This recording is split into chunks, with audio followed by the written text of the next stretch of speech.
Hello everyone and welcome to my channel On the Hook Crochet, where we talk about wearable crochet style, and let's find out what's on the hook. Well, I have just returned from working in Destin last week, and it was also a girls trip, so we combined the two and I had a great time, enjoyed myself and crocheted a lot, as I mentioned in my giveaway winner video earlier this week. And I, of course, went to the Destin Yarn Shop while I was there, and I want to show you some things that I purchased and some acquisitions that I made while I was there. But first, I want to show you my KnitCrate arrival. It actually came when I was gone, and it was waiting for me when I got home, so that was a real nice surprise. I ordered the all-natural Topoli, I think that's what it is, Topoli yarn. And because the other two were just so loud, the colors were loud, and I had a lot of that yarn already, so I decided to go with the taupe color. And the taupe color is here. This is very, very nice. It is very taupey. It's not special as far as the color goes. And this is the brand You Are You, which is one of their new slogans. You are you, you know, you're not anybody else. This is all, I believe it's 85 wool, 15% silk.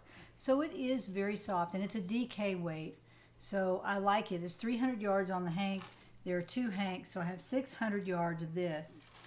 And there's a little shawl pin that's in here. It's a rainbow shawl pin. Not sure why that is, but it's a shawl pin nonetheless. And of course the book comes with it, and y'all have probably seen this on other YouTube videos, but the top that they are promoting for crochet is this one. This is the lakefront tunic, and I'm not sure about that one. I probably won't be making that, but there are other things that I would like to make with my yarn, so I probably won't choose that. But as usual, it's a beautiful book. It's got beautiful colors, and it's showing the colors of the sock crate as well. And I think they've expanded their sock crate list, so if you're on the waiting list, you'll probably get in hopefully this next time. And then there is a cute little hat. I think it's knit. Yeah, it's a knit hat, but it's cute and it's a nice front. I love these inspirations books. They're made very beautifully. This is for September 2019, so I'm very pleased with that. I'll put it in my things to do pile where they'll end up, but it will probably get made eventually this winter. So also what was waiting for me was a new crochet magazine, and rather than go through it and talk about every page, which I don't really need to do, here is a look at the patterns that are in the book. There's some really nice patterns in here. Most of them are intermediate. There are a couple of advanced beginner patterns and maybe one beginner pattern. So there is a pretty good selection in this one. This is Defining Crochet. I don't know. This is by crochetmagazine.com. It's well worth the price because inside are, looks like 15 or 20 patterns that you can use, and they're all in the book, so you don't have to download anything. They're all written out in the book. Some of them are really difficult, I think, and if you just want to do one project, that's great. I just have too many whips to go spending 2 or 3 weeks making one of these, but I really love the looks. They have beautiful colors for fall in here, and I know on my video last Monday I had asked you to tell me what colors you like for fall, and the color that got the most votes was purple, and deep purple, dark purple, and that's great. That's great. The second color was olive green, and then some other fall colors like golds and pumpkin colors, things like that, which is pretty typical for fall, and we're all excited about it getting cooler, and hopefully it won't be too much longer. I know today it's 95 degrees here in Tennessee, and it looks like all week it's going to be in the 90s, so that is really hot. And it's hard to get excited about fall, but you know what? If you're crocheting now for fall, when it does get cool, you'll have something to put on. So that's how I'm thinking. I got out some of my yarn. I want to show it to you because it's interesting what I've done over the years as far as my purchases go. Now I had intended to make an America tank out of black, and so when I was at the Destin Yarn Shop, I bought some bamboo pop, which is in, oh, I wish that would focus, bamboo pop, which is in black, and I had used this to make what I call the bamboo pop top, and I did that. It was a pretty popular little top that I made several months ago. I had to go run and get it. I didn't want to make y'all wait, so I cut that out of my video, but this is the top that I made out of bamboo pop. I really love this yarn. It is so soft. The stitch definition is perfect, and I made this out of double crochet and single crochet, and I actually made a little lace bottom on it down here, and I intend to put this pattern out for y'all. I know several people had asked me about it, and I tried it on the other day, and it just looks so cute. I really liked it, and I thought, well, I was at the Destin Yarn Shop. I bought the black to make another top out of the same yarn, different color, but a different pattern. And I'm going to make I don't have a pattern for it yet, but another top to wear under jackets for fall and winter. So I will show you that in my next video. I've got a whole list of whips that I'm going to show you, and I'm pretty far on some of them. Some of them I've just started, but I like for y'all to see what I'm doing, and if you're inspired, that's awesome. You can get some yarn and a pattern and go to it. But for fall, this is what I bought. I had gone in there and asked her if she had any olive green, because that is one of my favorite colors, hands down. And she had some Malabrigo yarn, just like this, that I got in my KnitCrate. But it was only, I think it was about $19 or $20 a skein, $20 a skein, which to me seemed pretty reasonable, considering that on the skein it is it's pure wool, superwash merino, 335 yards on the hank, and it is DK weight. So that's what it looks like. It's really pretty. It's dark green. It's got a little bit of what seems to be purple tint right in there, so that will be really nice. And I love the way this looks. And when I get one caked, I will show it to you, because I'll show you the hank of yarn and the cake of yarn, and you can see that there is a big difference when you cake some yarn as compared to the hank of yarn. This is very beautiful, and I will open one up because I want you to see what it looks like. And let me just see if I can get it open here. This is what it looks like. This is a very beautifully done hank of yarn, because the tones, or I'm not sure if I'm using the right term there, but the colors are kind of the same. They're not, it's not mixed or stripy or anything. The colors are basically the same and just different strengths. And there are two colors in here. There's the green, and then there's the kind of the grayish purple there. And they've mixed those two colors together all through the hank. So I will be interested to see how that looks when it's caked up. So I have 4 of those, so I have enough to make an actual sweater. That's 1,200 yards, and that should be enough. Now, to go with that, I am thinking that I might contrast it with another color that I got there. And the one that she suggested, Carol, who owns the shop, I had already picked this out because this is what I wanted. And then she said, well, you could mix it with that, like make the yoke out of that, or make a sleeve band or something like that out of the lighter colored turquoise, because it has some olive green mixed in, and it actually does. It's got some green in there. It's not really enough for me, but I bought it thinking that I could pair it with something else that I've got in my stash. I'm sure I could, and I really liked it. It's beautiful. It's also 100% merino wool and superwash merino, 335 yards on the skein, so on the hank, excuse me. So that is plenty to make something beautiful with. So I went ahead and bought it. But what I was really going to do was to pair it with this. And this is a, let me see what the color is on this. Flama, F-L-A-M-A, Flama. And that is a Malabrigo wool. And I like the color.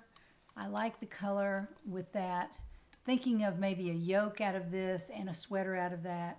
I'm not really sure what I'm going to do with it yet. And then I bought a hank of black, which is so soft, and it was several dollars less than the last one I paid for. So it's 335 yards of superwash merino as well. And it's a deep, deep black, very beautiful, and I can use that as an accent color. Now, all those colors are quite lovely and wonderful. But this is what I bought from KnitCrate. Back in the day, they had Vita Lana Tapenade colorway in one of their boxes, and it's the green. Can you tell I like green? I don't know why I'm buying so much green, but I do like this. This is very squishy, very soft, and it's called a sport weight, and it's a little bit lighter than this. This is a little bit different color too as well. This has got a little bit of the purple in it. This is all green. This is just all green, every bit of it. Just different tones of it, different shades. I think it's different shades, different concentrations, I guess. And this one is actually 329 yards, and it's 70% wool, 20% silk, 10% cashmere. So that is why it's so soft. And I have enough of this for a sweater. And then when I was at one of the festivals that I went to in the last few months, I, at Cedar Hill Farm Company, bought this DK weight in the color Hive. And I have shown that before. I just thought that was beautiful. And I thought, well, I will pair that with this. A little bit subtler difference. I like the two together. I'd like to start doing some color work, and I am very serious about that. I would like to do some color work on sweater yokes and things like that, and to show y'all how to do it, because it can be done. It's not just a knitting thing. Crocheters are doing it now, and I'm very interested in that, and I want to bring that to you. I want to show you how to do that, because it will expand your horizon so much when you're making garments. If you can do some color work on the sleeve or on the yoke, it just looks gorgeous. And why should knitters have all the fun? We should have some fun too. So when I was thinking about the color work, I thought about these colors together that I had picked out, the orange and green and the yellow and green. I had kind of had those in mind, and I thought, well, I'm going to try some color work and get good at it, and then I'm going to present it to you and show you how to do it. And my plan is for after Christmas to start doing some tutorials, and that will definitely be one that I will show you, because it is just so important to know how to do. To mix the colors together next to each other in a yoke, sort of like that, where you would have a yellow up here and a green down here, and the yellow would be mixed in with the green as it moves along, and it would just give it so much more interest than just putting a line, a yoke, sweater, you know, one color here, one color there. It would be nice to connect them together with some color work techniques. So I'm excited about that. That's one thing that I would like to do. And I'd also like to continue on with my Tunisian crochet. I did it years ago, and I really liked it, and I gave away all of my Tunisian crochet things to the nice ladies downtown at one of the churches. They have a Wednesday morning crochet and knit club, and there are probably 25 ladies in this club. I mean, they're wonderful women. And one day I just piled in so much of my yarn from my craft room. It was just overwhelming. This before I started my YouTube channel. And I put it in my car and I took it down there, and they were so grateful and so sweet, and they helped me unload it and everything. And in that were a lot of books, were needles, were hooks, crochet hooks. I had 100 crochet hooks that I didn't need. And so I put them all in a box and gave them to her. She was so grateful for that. There were just a lot of things that I gave out of my craft room. And I did give up my Tunisian crochet hooks. I had a whole set, and they were the long hooks. Now, this is before they've added the cables to them. And maybe they had cables back then, I don't know. But I bought the long crochet hooks to do the Tunisian on. And I was doing Tunisian at the time. And then I got tired of it, and so when I went to give away all those items, I went ahead and gave it to the nice ladies downtown. So that was the end of my Tunisian crochet hooks until the other day when I decided to buy another set of Tunisian crochet hooks. And I bought these on Amazon, and the company name is Clover. I bought Clover because I really wanted to stick with this brand. I like their accessories, their crochet hooks, and why wouldn't I like these? Well, they're quite lovely. They're made out of wood, though. They're not made like the other crochet hooks. I don't know, I don't have one here. I've got them all in with projects. Oh, here they are, I'm sorry. These, obviously, if you've seen 1,000 Clovers, but they're made with the rubbery handle and easy to use. These are not, but when you're doing Tunisian, you have to be able to slide your stitches way back from the hook. So it's sort of like knitting, you know, on cables. They've now discovered cables in knitting, and you can knit in the round, very long strains of very long pieces of knitting, and crocheting is no exception. This is a Tunisian crochet hook, and it looks like this. It's just a regular hook. Sorry, I don't know if that, where that. It's a regular hook, and then it has a cable that attaches to it. It screws on right here, so you screw it on, and then it has a little stopper at the end so that the stitches don't come off. And the stopper and the hook are both removable, so you can change out the hooks. And so this one, for example, is an L hook by Clover, and it also comes with all these other sizes as well. And if I'm not mistaken, the smallest one is an E hook, and the largest one is an L hook. So we're getting big there. KL, yeah, L is the largest one. And then they have several sizes of cables. So the cables are, this one is the very short cable. This is not very long at all. It's probably 8 inches. And then they have a 10 and a 12, I believe. Maybe a 14 or something like that. So I can't wait to get started on this. This is a very nice project, and I'm excited about it. And I want to bring this to you. I want you to know how to do this because it will expand your crochet quite a bit. And one thing I think is very beautiful in Tunisian crochet is hats, doing them in the round. I think that's just really beautiful, and it's very similar to knitting. It's not the same, but it's very similar to knitting. So all the loops are on the hook and onto the cable, and then you work them off all at one time. So one, yarn over 2, yarn over 2. So, and there's several stitches, and you can find those on the internet if you want, but I might try to do that myself and kind of give you an idea of what it's like to do Tunisian crochet and to add that to your repertoire, because when you're a crocheter, there are lots of things that you can do. You don't have to just do double crochet on everything. Now you'll find that I do a lot of that because I try to make things simple, but to take it to the next step, which you certainly can do, you could try Tunisian crochet, and I think that's a nice next step because it's a different way to crochet and it's kind of fun. But it's not extremely difficult, and most of the stitches are very simple, so it's not a huge challenge, but it's a fun challenge. And you only have to buy one crochet hook. I mean, you don't have to buy a whole set like I did. I just wanted a whole set because I just thought, well, I might as well get all the sizes because I'll probably be experimenting with a lot of those different sizes. So I just wanted to bring that to you and show you those new hooks that I bought, and that was my little acquisition for the week. So I'm guessing that my next video will probably be, since I'm kind of running out of time, my next video will be about current works in progress. I have quite a few, so I will be back with that in the next day or two, and we'll talk about the works I have in progress. So join me next time to find out what's on the hook.